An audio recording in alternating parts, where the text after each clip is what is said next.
What's the meaning of life? I have no hope anymore. I've been through so much struggles, tribulations. I'm so empty inside. I don't think I can be saved. Is there even reason for me to be alive right now? I'm so depressed, battling with anxiety, trauma. I can't do this anymore.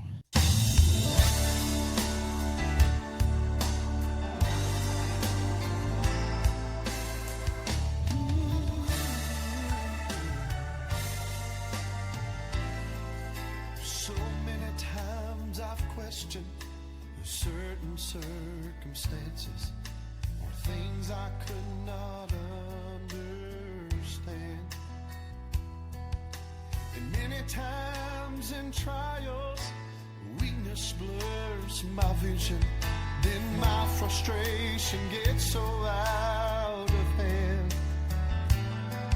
But it's then I am reminded I've never been forsaken.